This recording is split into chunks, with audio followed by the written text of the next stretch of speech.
qui s'appelle un géant de la musique, un éditeur. Et c'est un joli métier, Gérard Davoust. Éditeur et ami de Charles Aznavour pendant tant d'années, Gainsbourg. Une carrière qui vous a conduit à signer des artistes qui ont embelli nos vies. Parce que vous avez dirigé Philips pour ce qui s'agit de signer des contrats d'édition avec des artistes. Vous allez nous raconter tout ça. Mais d'abord, il y a une voix, parce que c'est un livre qui sort, qui est un témoignage magnifique de cet artiste que vous avez tellement aimé, que vous avez suivi partout. Écoutez-le, encore une fois. À 18 ans, j'ai quitté ma province, bien décidé à empoigner la vie. Le cœur léger et le bagage mince, j'étais certain de conquérir Paris. Vous publiez Vue de dos. C'est vrai que vous le voyiez de dos, Aznavour, quand il était sur scène, vous étiez derrière. Oui, c'était surtout son pianiste qui m'a accompagné dans ce voyage et qui, lui, le voyait de dos, puisqu'il l'accompagnait sur la scène. Ouais. Et je l'ai vu sous tous les angles, moi, pendant 42 ans. 42 ans. Très récemment, c'est-à-dire avant qu'il nous quitte, 3 jours avant qu'il nous quitte, on devait un déjeuner à Jean-Paul Belmondo et je lui ai dit, tiens, on pourrait profiter de ce qu'il rentrait, Charles, du Japon, où il a donné deux concerts prodigieux. Et oui, faisons cela. Donc, on était allé dans ma cantine pétrissant. Et à un moment, Belmondo dit, comment se fait-il, vous avez l'air de tellement bien vous entendre. Comment ça se fait que c'est... Et alors je dis, ça fait 42 ans qu'effectivement on s'entend. Et Charles coupe et dit, et jamais une engueulade. Et c'est d'ailleurs, ça a été repris par l'éditeur parce que c'est vrai, et j'y ai pensé. C'est extrêmement rare, c'est incroyable. Jamais une engueulade. Oui, on va entendre Aznavour à une autre époque parce qu'il accompagne votre vie. Alors, vous grandissez dans le Sud, hein, où votre maman tient un magasin de disques à Nice. Oui. Vous allez un jour vous retrouver embarqué dans cette terrible guerre d'Algérie. Mais cette chanson-là, parmi d'autres, vous accompagne. Écoutez. Il était très dégingandé, il fumait des camels parfumés, il marchait à pas combiner boulevard Raspail. C'était Aznavour et Roche. Vous entendez, pour la première fois, vous entendez cette voix, comme ça vous saisit, Gérard Davoust. Là, je dois avoir 14 ans, ou 15. Et je suis stupéfait d'entendre en français, parce que ça ressemblait beaucoup à du scat. Et c'était tellement moderne, parce que, et sans vouloir déprécier les autres, mais c'était l'époque d'André Claveau et de chanteurs de charme, disait-on.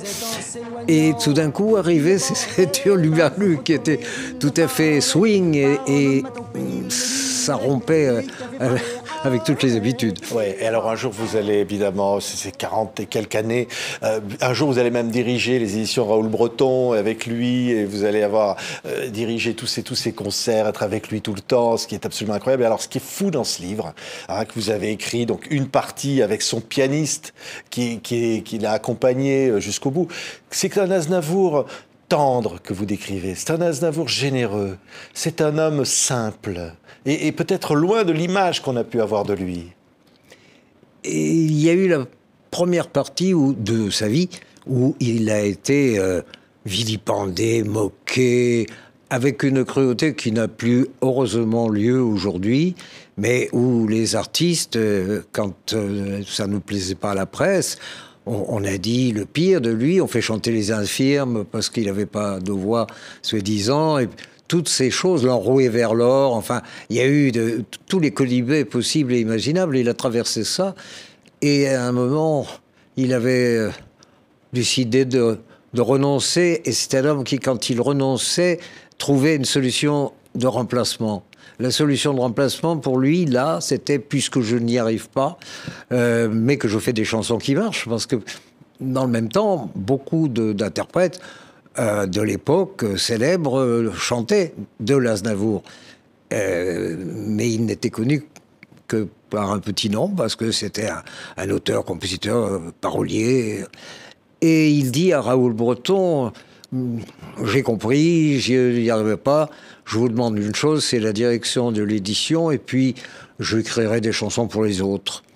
Et Raoul Breton, visionnaire, lui a dit « Oui, mais ça c'est acquis, il n'y a pas de raison de s'en inquiéter. Essaye encore une année. » Et cette année-là, vient pleurer au creux de mon épaule, et ça a explosé. Oui, ce qui est fou, c'est qu'au fond, vous écrivez un homme qui doute, un homme anxieux avant chaque spectacle, qui veut connaître tous les détails. Et en même temps, il fonce. Vous dites c'est un taureau à certains moments, il fonce sur la scène. Il n'y avait pas d'obstacles qu'on ne pouvait pas abattre, et si on ne pouvait pas les abattre, parce que ça arrivait aussi, ben on les contourne.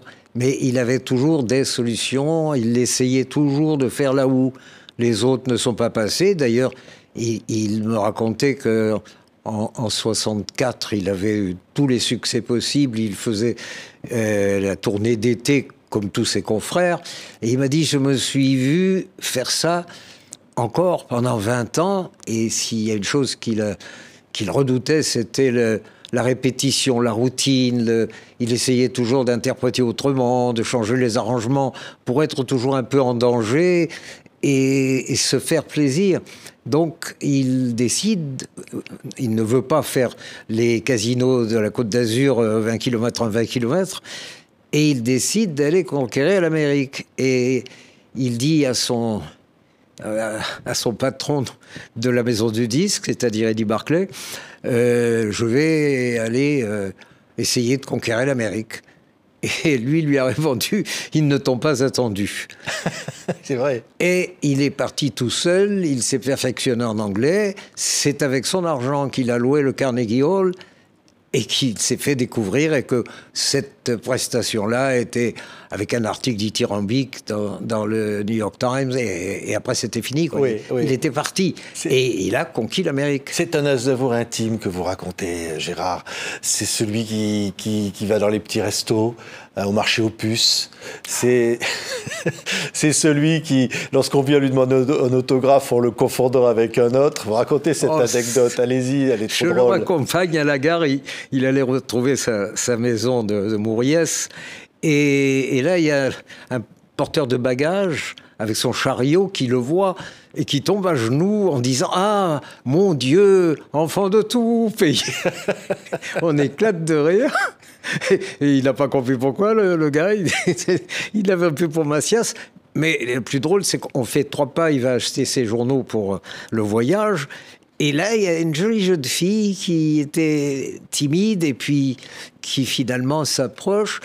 Et puis elle était avec un garçon et elle dit c'est pour ma grand-mère qui vous aime tellement. Et il lui dit mais je te l'avais dit, tu vois bien que c'est pas Michel Sardou.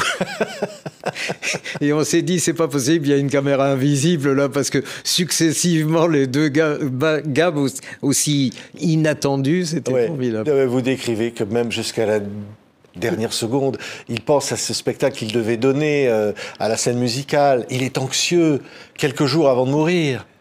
Il est met devant toujours ses défis et il est affaibli, mais il veut y aller. Oui, mais en fait, il a toujours voulu, et il était porté, parce que il était affaibli pour tenir sur ses jambes, mais la tête était, mais sa tête de 20 ans, c'était très étonnant, cette capacité qu'il avait toujours, et dans le rire, ce que peu de gens savent, il aimait rire profondément, et il disait une journée où on a Paris est une journée fichue.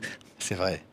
Quel artiste incroyable. On va entendre une autre voix, parce que celle-là aussi a marqué votre vie, alors elle a marqué aussi votre jeunesse. Écoutez. Ah, quel parfum subtil, odeur de feu de bois, douce odeur de fumée, odeur du mois d'avril. On sent que bientôt... C'est La Route Enchantée. La première fois, avec votre maman, vous allez au cinéma voir ce film. Absolument. Ça change votre vie, quoi. Vous êtes gamin. Oui. Vous avez quoi, 7 ans? J'ai 7 ans, oui. J'ai 7 ans et mes parents m'emmènent au cinéma pour la première fois. Et c'est La Route Enchantée. Et j'en suis ressorti enchanté. Et je braillais les chansons, surtout La Route Enchantée. Et alors, je ne sais plus si c'est 50 ans après, ou 40, je me suis retrouvé président des éditions Breton, recevant Charles Trenet, et qui s'est révélé d'ailleurs aussi être un homme pas toujours facile, mais il avait une plus mauvaise réputation qu'il ne méritait. Oui, non, mais attendez, Gérard, vous écrivez quand même. Quand vous dites pas facile, vous êtes gentil. Attendez, il vous fait des caprices. C'est Brialy et tombe en larmes parce qu'il veut pas monter sur scène un jour dans son spectacle dans le Sud. Il y est monté quand même, en disant bon, puisque c'est ça, je chanterai. Oui. Et alors qu'il ne voulait pas chanter. Il faisait la comédie des micros, mais j'ai découvert, alors Brialy m'avait dit oh, il t'a fait un numéro d'acteur, mais je ne le crois pas. Il était sincère. On allait déjeuner chez Charles Aznavour à Mauriès. Moi, je venais de Nice et lui, il était à Aix-en-Provence.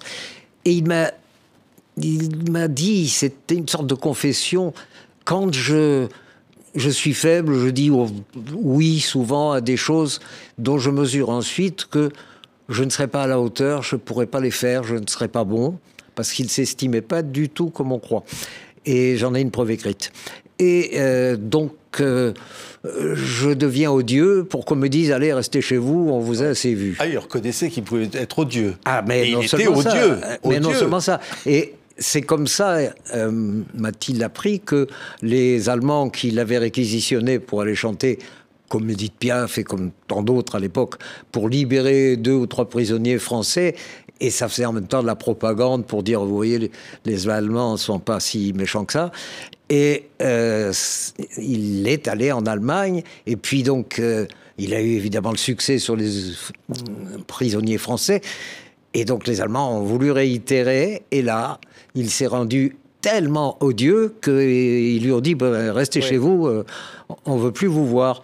Et riche de ça, il l'a fait toute sa vie. Il était odieux tout le temps. Non, mais quand même. Quand il avait pris un engagement et qu'il ne voulait pas il voulait toujours de l'argent, il voulait augmenter son cachet, il voulait... Oui, et souvent c'était justement parce qu'il n'avait plus confiance en lui et ne voulait plus aller chanter. Mais il avait dit oui parce qu'il avait envie. Et j'en ai vraiment des 1000 preuves que je ne peux pas vous raconter là, que je raconterai peut-être dans un livre qui mériterait, parce que bien sûr que... il pouvait être absolument odieux, je l'ai vécu. Oui. Je l'avais emmené pour faire le festival, un hommage à Charles Trenet par la musique du monde à Montreux, au festival de jazz de Montreux. Et vous ne pouvez pas savoir ce qu'il m'a fait d'ailleurs pour ne pas y aller. Oui. Et Charles Aznavour me disait en même temps, mais je vous avais dit, laissez ça, ils vous feront mourir de tristesse. Ouais, non, mais attendez, Gérard, un jour, il est jaloux d'Aznavour, il vous dit, mais moi, on ne rend pas assez hommage, et vous montez un spectacle à 2, et puis à la fin, il ne veut plus le faire, oui. Parce que, non, mais il est infernal. C'était juste une télé, et il savait chanter une seule chanson, mais... En réalité, tout d'un coup, il a pris conscience que non, il avait le trac. J'ai trouvé dans ses papiers, après sa disparition, quelque chose que j'ai situé. C'était pas daté, c'était juste comme ça, une pensée, comme sans doute il en faisait sur des petits papiers.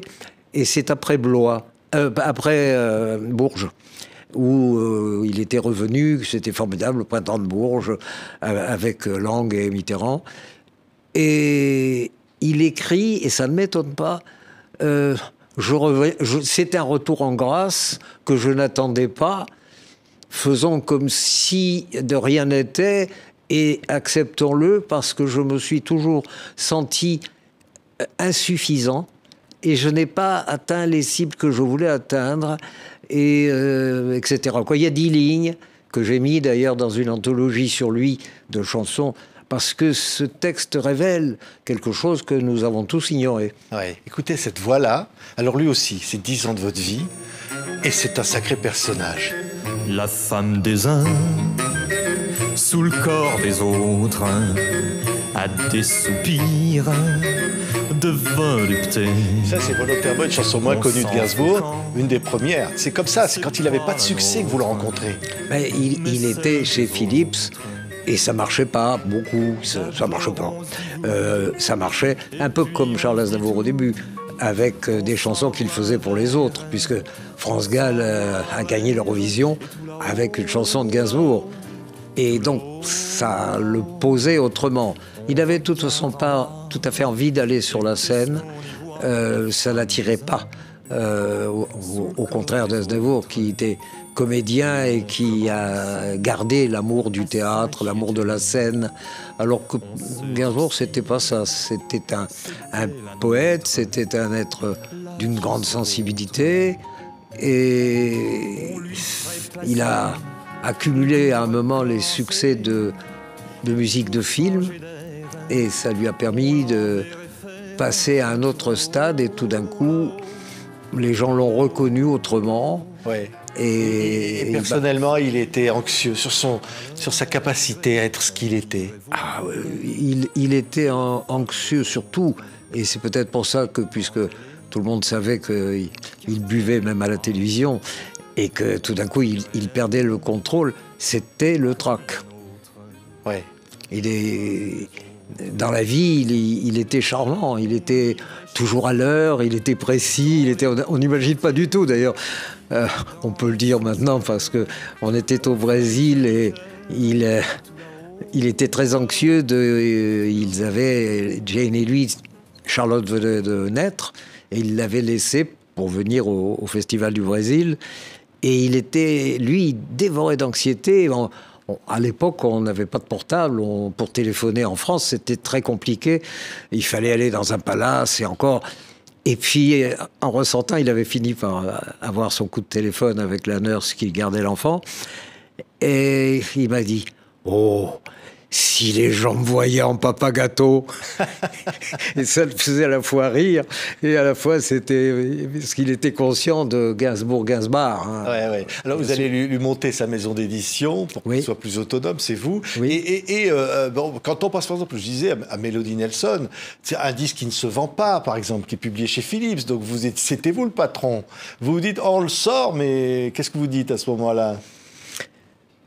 Ça reste une œuvre formidable qu'on découvre maintenant. Oui.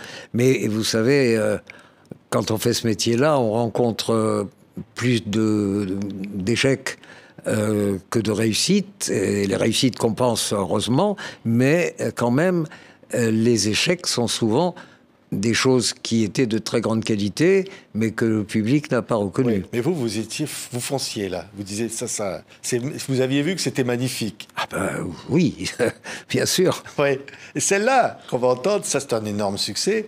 Vous êtes derrière cette chanson-là, évidemment, à Philips, la maison de disques. Ah, vous balisez quand même quand ils vous amènent ça. Écoutez.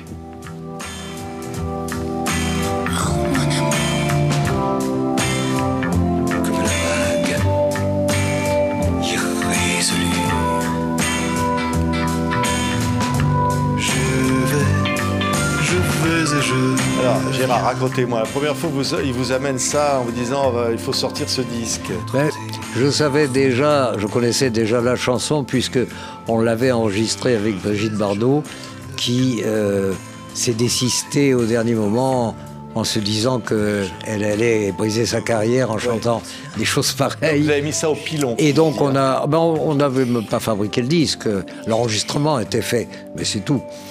Et elle s'est ravisée bien. Et c'est quelques temps plus tard que Serge, ayant rencontré Jane, a dit on va le refaire avec Jane. Et le drôle, c'est que donc on décide de le sortir malgré que c'était quand même un peu audacieux à l'époque. Et avec le directeur des relations publiques, nous allons à Cannes, c'était pendant un Midem, le soir en me disant on va essayer de voir les réactions du public. Donc il donne le disque au disc jockey en lui disant tu passeras ça au moment des slows. Et au moment des slows, nous on est là et on attend de voir ce qui va se passer. Et les danseurs dansent et puis la chanson arrive et il continue à danser. Il n'y a aucune réaction. On est totalement frustré, stupéfait, parce que on s'est dit, mais ils sont sourds. Il ne s'était rien passé. Alors, on était profondément stupéfaits et déçus. On dit, mais alors vraiment... Pas de scandale. Non, alors là, une autre chanson qu'on va entendre. Alors, c'est un artiste incroyable qui vient des États-Unis, qui veut faire une comédie musicale. C'est Étienne Rodagil, hein, le fameux parolier de Julien Clerc, qui vous l'amène. C'est Mort Schumann. Alors, qu'est-ce qui se passe dans votre bureau? Il n'est pas reparti. Ils étaient venus vers midi pour aller déjeuner ensuite. Ils portaient effectivement le projet d'une comédie musicale et ils étaient plutôt venus me voir parce que j'étais connu pour avoir fait Hair et quelques autres comédies musicales. Et ce qu'ils me racontent pendant le déjeuner m'enthousiasme pas du tout. Je ne sais pas comment dire. En plus, j'étais séduit par le personnage. Étienne était un ami. Et on retourne au bureau et on continue à discuter. Et puis à un moment, sachant pas trop comment me tirer, dire non à une chose comme ça, c'était terrible, donc j'avais pas envie. Et puis, je dis, mais pourquoi Morte ne chanterait pas? On pensait qu'il chanterait après la comédie musicale. C'est comme ça qu'il se serait fait connaître. Et j'ai dit, on peut peut-être faire l'inverse, mais... oui, on a 10 chansons qui sont prêtes. Ah bon, alors je les ai emmenées à un piano. Et là, c'était irrésistible quand le géant a attaqué. Il neige sur le lac. C'était prodigieux. Et il n'est pas reparti sans un contrat signé. Oui, vous lui avez dit, vous ne sortirez pas de cette pièce, non? Je ne lui ai pas dit que non, mais...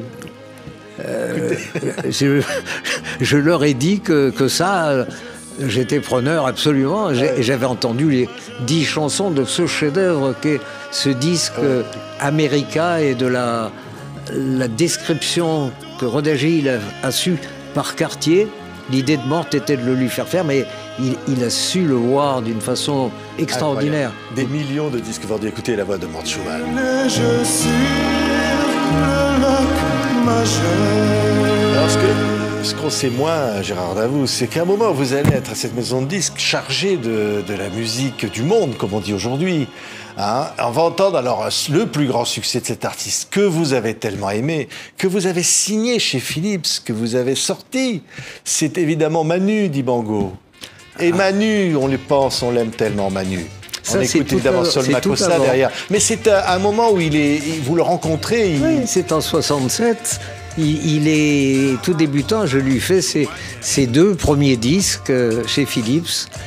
Et on l'a reconnu qu'après. D'ailleurs, le succès qu'il a vraiment lancé, ça n'était plus moi. Entre-temps, il avait vécu. Mais on était restés absolument amis, proches et...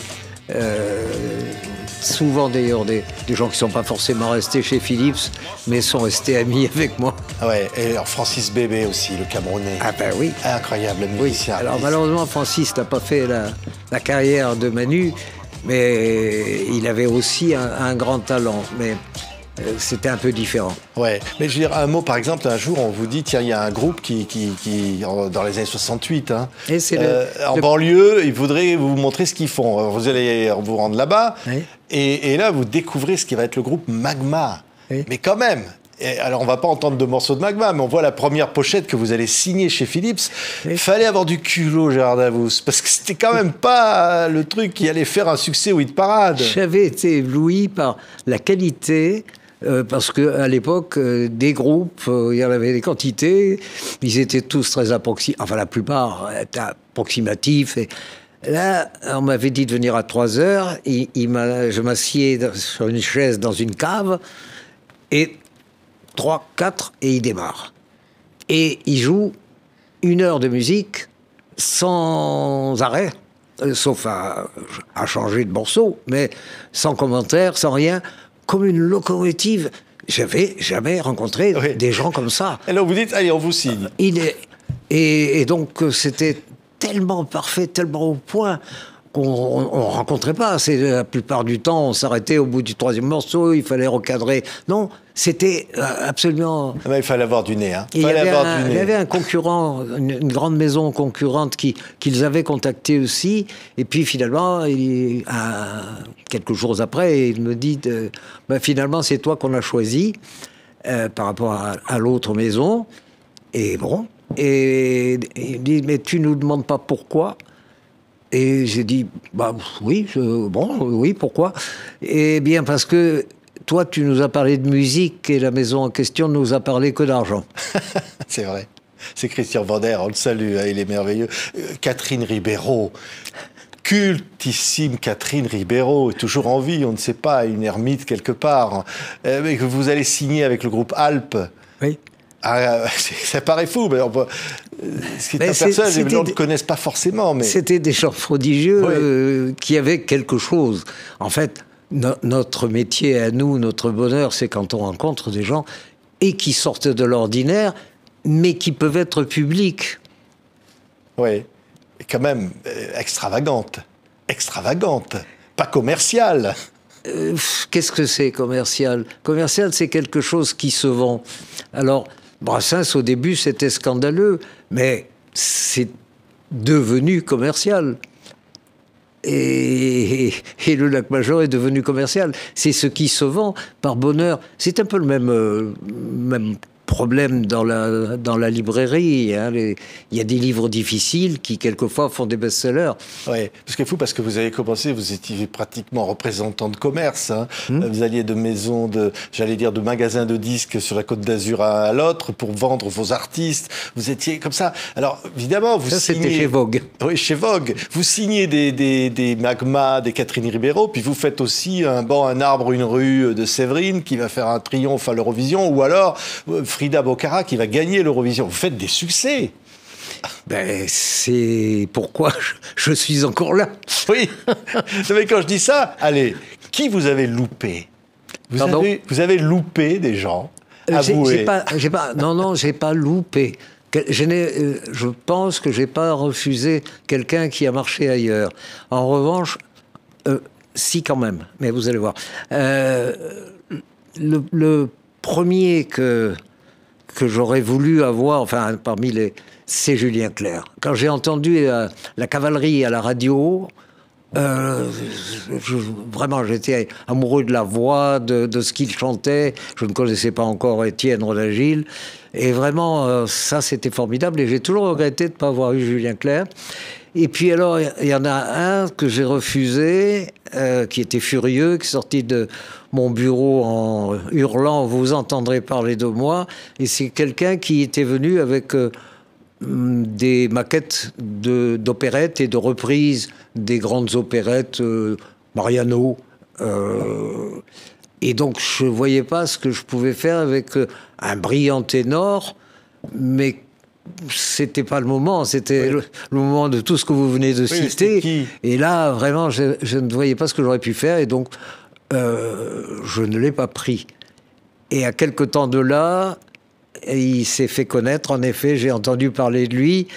Il imitait le Premier ministre, et il a fait une carrière extraordinaire. C'est Thierry Luron. Exactement. Vous avez loupé Thierry Luron. Exactement. Et après, on en riait parce que, en fait, il y a une production qui n'est jamais sortie, qu'on avait fait ensemble, 5 ans après, hein, au moins, et où on avait concocté de ce qu'il chante en anglais, un titre formidable, qui était un titre de Jean-Paul Dréau, d'ailleurs, un merveilleux compositeur et auteur. Et... malheureusement, il nous a quittés. On avait gardé ça et l'idée était qu'on allait le sortir, naturellement ne disant pas que c'était lui, et en essayant de lancer le succès d'été en anglais avec lui. Et malheureusement... Oui, mais un que vous n'avez pas loupé, c'est Michel Sardou. Vous allez signer son premier contrat chez Philips. Oui. Parce qu'il est viré de Barclay, la maison de disques. Et vous avez bien connu Eddie Barclay, en plus, vous. Et il est viré de Barclay, et vous le signez. Ben oui, mais ça peut arriver, vous savez. Il lui avait fait 2 albums, je crois. Ces 2 albums n'avaient pas marché. il a des circonstances atténuantes. Oui. Mais moi, j'ai été convié, alors j'avais 8 directeurs artistiques, hein, donc normalement je ne me déplaçais pas dans les studios. Là, je me suis déplacé parce qu'ils le voulaient, c'était Revaux et Tallard, et qui n'étaient pas encore connus, bien sûr. Et je suis allé dans un studio magique et j'ai entendu la voix d'or, d'airain de ce chanteur que, en effet, je ne connaissais pas. Et là, ce que j'ai entendu m'a fait penser que oui, il fallait y aller. Il fallait signer. Oui. Vous en avez reparlé avec Barclay, non, après, non? Non, jamais, non. J'ai pris ton artiste. Non. Non. D'ailleurs, je ne le fréquentais pas. Oui. Alors, il y a une musique qu'on va entendre. Vous avez fait d'ailleurs, vous avez travaillé avec François de Roubaix, avec des grands compositeurs de musique de film, et avec Colombier, Michel Colombier, et vous allez être à l'origine de Pierre-Henry, psyché rock, c'est-à-dire la musique d'un ballet de Béjart, la messe pour un temps présent, avec des rocks. On écoute parce que c'est quand même culte.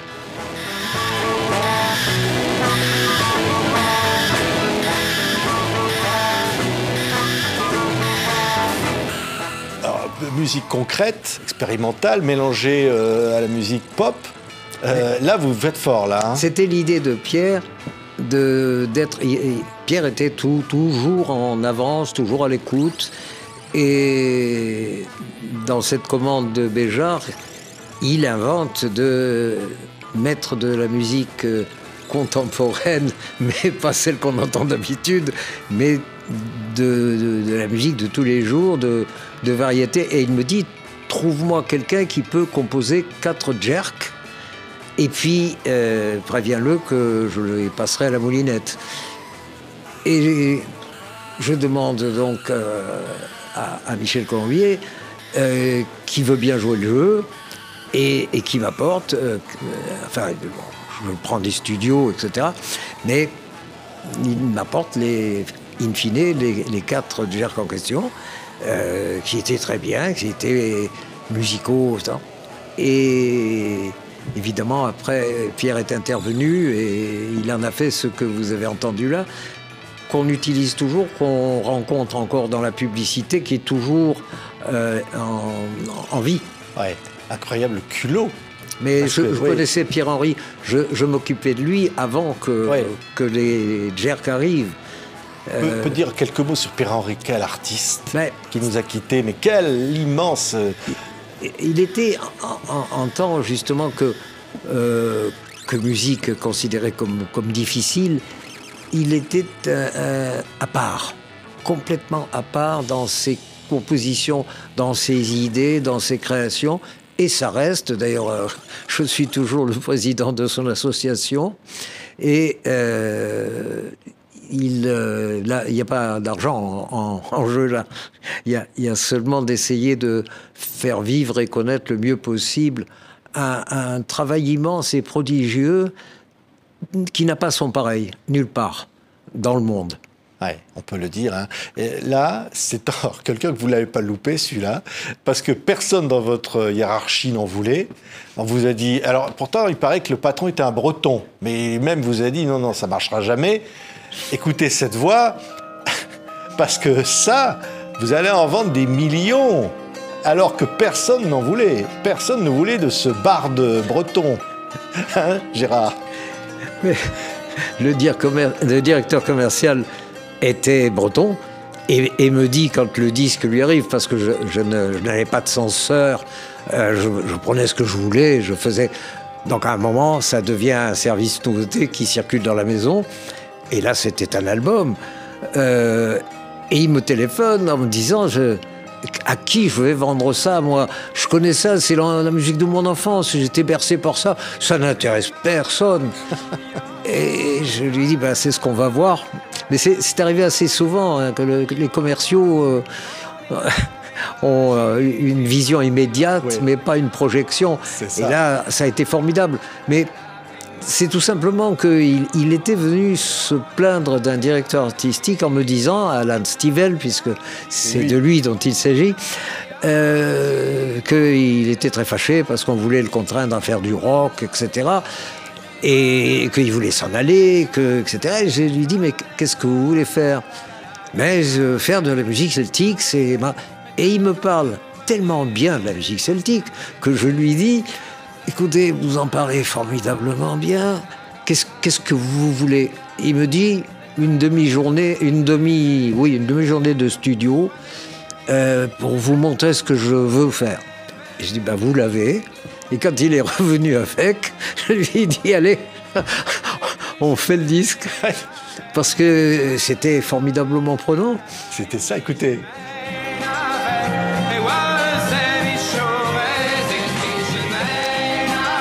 Alors, on ne peut pas évidemment terminer cette émission, Gérard, sans entendre une voix qui vous est chère et une chanson qui est tellement, c'est vous. Écoutez cette voix, écoutez ces mots. Ils sont pour vous.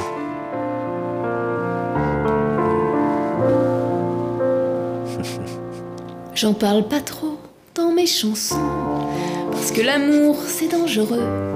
Mais comme t'es pas mon amoureux, et que notre amour est pour de bon, comme y a ce respect entre nous deux, qu'on ne trouve jamais que dans l'amour, qu'on ne consomme que par les yeux, au fil d'un long, très long parcours.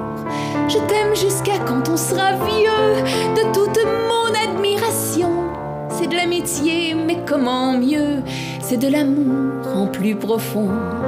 Y a pas de noces dans nos voyages, y a pas de gosses dans nos projets, car nos enfants ce sont des pages où c'est la poésie qui naît. C'est Linda Lemay qui a écrit cette chanson pour vous. Et oui, ouais. Et quand elle me l'a chantée chez elle, au Québec, avec sa guitare, tout le long, j'étais troublé en me disant, c'est pas pour moi quand même.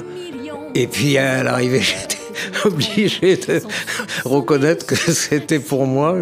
Et de temps en temps, elle la chante dans ses tournées en disant, il est là dans la salle. Ouais. Et c'est incroyable parce que je suis un homme de l'ombre et j'accompagne ceux qui ont le talent que je n'ai pas. C'est la première qui vous a chanté, Oui, c'est la première. Ouais. Et il y en a un autre qui s'appelle, puisque vous me mettez sur la voie, qui s'appelle Frédéric Zetoun, qui va faire le Casino de Paris le 5 décembre, et qui m'a fait une chanson. Alors, heureusement, il ne prononce pas mon nom, mais il paraît que c'est moi. Ouais. Mais non, mais quand Linda fait une chanson pour vous, c'est parce que c'est vous qui allez être derrière ce succès en France, qu'il a signé avec Aznavour, ici. J'ai eu le bonheur de la rencontrer. Vous êtes au départ, c'est toute la carrière de Linda Lemay, c'est vous. Oui, mais c'est le bonheur de rencontrer quelqu'un comme ça. En plus, elle est exceptionnelle, elle est d'une fidélité, d'une humanité. C'est une personne formidable. Du genre de Charles. Ouais. Vous lui avez dit un jour, allez, joue-moi ça encore une. Puis vous avez dit, pareil que pour Mort Schumann, 30. on signe. 30 chansons. On signe tout de suite, vous lui avez dit? Ah oui, bien Vraiment? sûr. Bien sûr. Elle n'en revenait pas, d'ailleurs. Ouais. On va se quitter, Gérard. Quelle carrière, quelle immense carrière. On pense évidemment à cet Aznavour vu de dos. On va se quitter avec lui, bien sûr. Cette chanson-là, celle qu'on va entendre, je voudrais que vous me disiez ce que vous ressentez quand vous l'entendez. Écoutez Charles Aznavour. C'est de richesse, avoir 20 ans dès le lendemain, plein de promesses, quand l'amour sur nous se penche, pour nous offrir ces nuits blanches. Oui, c'est sa jeunesse. Ça vous dit quoi, ça? Ben, ça me dit que j'étais prisonnier en tant que militaire de mon service militaire, de l'obligation de me retrouver en Algérie et d'entendre, parce que j'ai eu la chance d'être dans les transmissions, et donc on avait des postes perfectionnés pour écouter, et je passais mon temps à écouter des chansons, et quand j'ai entendu cette chanson-là, justement, il fallait boire sa jeunesse et je le ressentais bien, mais je pouvais pas. Et c'était formidable et j'aurais jamais imaginé qu'un jour je serais proche de quelqu'un qui avait écrit comme ça cette chose formidable. Ouais, faut boire sa jeunesse jusqu'au bout. Ouais. Ouais. Et les chansons, Mais- ça aide à vivre. Charles, absolument, la chanson aide à vivre et à transcender le présent pour s'envoler dans le rêve qui nous est proposé. Et Charles, pour ça, a été un maître parce que je crois que c'est celui qui a traité le plus du temps qui passe dans ses chansons. Ouais. Et de façon formidable. D'ailleurs, il était malheureux qu'on n'ait pas remarqué la dernière qui s'appelle Le temps présent et où c'est une performance que de parler du temps présent puisqu'il est déjà passé dès l'instant que j'ai fini ma phrase. Et c'est ce qu'il arrive à développer et il était malheureux de dire... Personne ne s'est rendu compte que quand même c'est un exercice difficile. Oui. Mais vous vous en rendez compte, le temps présent, Gérard? Ça n'a jamais... Et comment? Mais Ouais. comment? C'est parce que justement je le voyais tant filer le temps. Ouais. Mais tous ces artistes dont on a parlé, tout ça, c'est que du bonheur? Ah oui, oui, vraiment, vraiment. J'ai eu énormément de chance de rencontrer et d'avoir une relation très particulière avec chacun d'elles ou d'eux. Et ça n'arrive pas aux autres. C'est très particulier, mais j'en suis toujours surpris et heureux. Merci, Gérard Davoust. On se quitte encore avec la voix d'Aznavour. Merci à vous surtout. Et on vous dit chapeau. On rappelle ce livre au Cherche Midi. Hein. Charles Aznavour vu de dos, mais de tellement près. Merci beaucoup. Merci, Gérard. Merci à vous. Et l'on regrette, il est trop tard sur son chemin, rien ne l'arrête, on ne peut garder sans cesse sa jeunesse.